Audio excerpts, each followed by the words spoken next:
श्री पृथु जी के अवतार की कथा। महाराज हंग की पत्नी सुनीता जो साक्षात मृत्यु की कन्या थी, उससे वेन नामक पुत्र हुआ, जो अपने नाना मृत्यु के स्वभाव का अनुसरण करने के कारण अत्यंत क्रूर कर्म करने वाला हुआ। फलस्वरूप उसकी दुष्टता से उद्विग्न होकर राजश्री अंग नगर छोड़कर चले गए। राजा के अभाव में राज्य के अराजकता न फैल जाए, इसीलिए ऋषियों ने कोई उपाय न देखकर वेन को अयोग्य होने पर भी राजपद पर अभिषिक्त कर दिया। स्वभाव से क्रूर, ऐश्वर्य पाकर अत्यंत उन्मत्त, विवेक शून्य वेन जब धर्म एवं धर्मात्मा पुरुषों को विनष्ट करने पर तुल गया और ऋषियों के समझाने पर भी समझना तो दूर रहा, उल्टे उनकी अवहेलना की, तब क्षुब्ध ऋषियों ने क्रोध करके हुंकार मात्र से वेन को मार डाला। परंतु कोई राजा नहीं होने के कारण लोक में लुटेरों के द्वारा प्रजा को बहुत कष्ट होने लगा।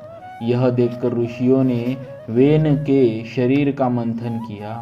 प्रथम जांग का मंथन किया तो उनमें से एक बवना पुरुष कुरूप काला कलूटा उत्पन्न हुआ, और जब उसने पूछा कि मैं क्या करूं, तो ऋषियों ने कहा, निषिद्ध बैठ जा।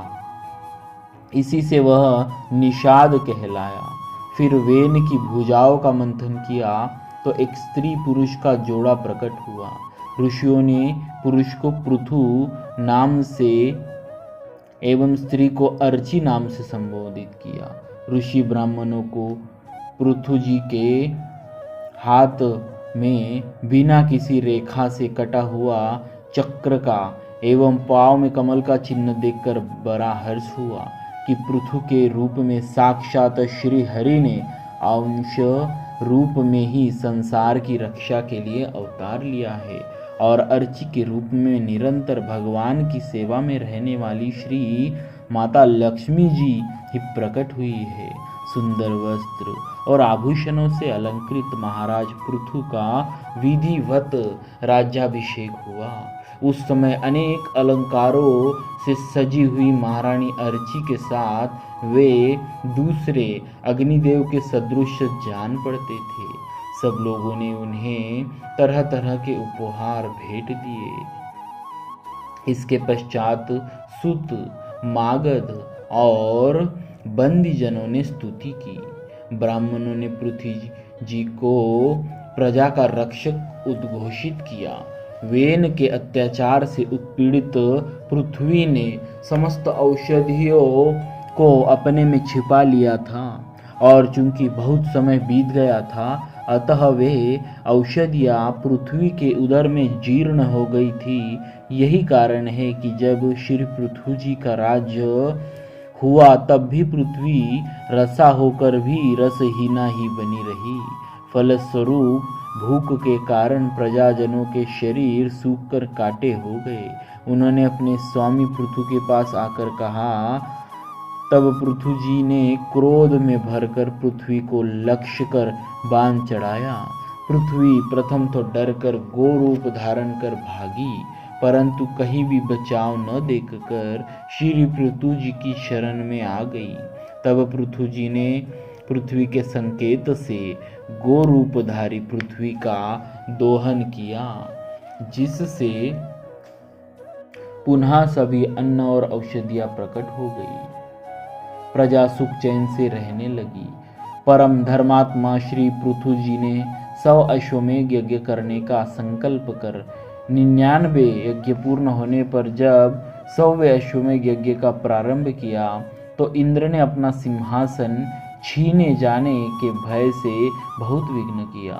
तब इंद्र का वध करने के लिए उद्यत श्री पृथु जी को याजकों ने यज्ञ में क्रोध को अनुचित बताकर स्वयं मंत्र बल से बलपूर्वक इंद्र को अग्नि में हवन कर देने का निश्चय किया। तब लोक सृष्टा जगत पितामह ब्रह्मा जी ने ब्राह्मणों को समझाकर रोका।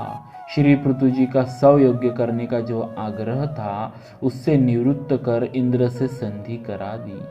महाराज पृथु के 99 यज्ञ से ही यज्ञभोक्ता यज्ञेश्वर भगवान विष्णु को भी बड़ा संतोष हुआ। वे देवराज इंद्र को साथ लेकर श्री पृथु जी के सामने प्रकट हो गए। अपने ही कर्म से लज्जित इंद्र श्री पृथु जी के चरणों में गिरना ही चाहते थे कि पृथु जी ने इन्हें हृदय से लगा लिया। भगवान का दर्शन कर श्री पृथु जी निहाल हो गए। आंखों में प्रेमाश्रु, शरीर में रोमांच, हृदय में उमड़ा हुआ अनंत आनंद सागर। यह थी उस समय श्री पृथु जी की अवस्था। उन्होंने हाथ जोड़कर भगवान की स्तुति की। भगवान ने श्री पृथु जी के गुणों की सराहना करते हुए वर मांगने को कहा। तब श्री पृथु जी बोले, मुझे तो उस मोक्ष पद की भी इच्छा नहीं है जिसमें महापुरुषों के हृदय से उनके मुख द्वारा निकला हुआ आपके चरण कमलों का मकरंद नहीं है, जहाँ आपकी कीर्ति कथा सुनने का सुख नहीं मिलता। इसीलिए मेरी तो यही प्रार्थना है कि आप मुझे 10,000 कान दे दीजिए, जिससे मैं आपके लीला गुणों को सुनता ही रहूं। इस प्रकार प्रार्थना करने पर उनको अपनी भक्ति का वर प्रदान कर भगवान अंतर्धान हो गए। बहुत काल तक धर्मपूर्वक प्रजा का पालन कर श्री पृथु जी सनत कुमार जी के उपदेशों का स्मरण कर कि अब मुझे अंतिम पुरुषार्थ मोक्ष के लिए प्रयत्न करना चाहिए, पृथ्वी का भार पुत्रों को सौंप कर अपनी पत्नी सहित तपोवन को चले गए। वहां जाकर भगवान सनत कुमार ने जिस परमोत्कृष्ट अध्यात्म योग की शिक्षा दी थी, उसी के अनुसार पुरुषोत्तम श्रीहरि की आराधना करने लगे और अंत में भगवान के श्री चरण कमलों का चिंतन करते हुए ब्रह्म स्वरूप में लीन हो गए। यह देखकर महाराज पृथु की पतिव्रता पत्नी अर्ची ने चिता बनाई और अपने पति के साथ सती हो गई। परम साध्वी अर्ची को इस प्रकार अपने पति वीरवर पृथु का अनुगमन करते देख सहस्त्रों वरदायिनी देवियों ने अपने अपने पतियों के साथ उनकी स्तुति की। वहां देवताओं के बाजे बजने लगे, देवांगनाओं ने पुष्प वृष्टि की। बोलिए श्री पृथु जी महाराज की जय, भक्तवत्सल भगवान की जय।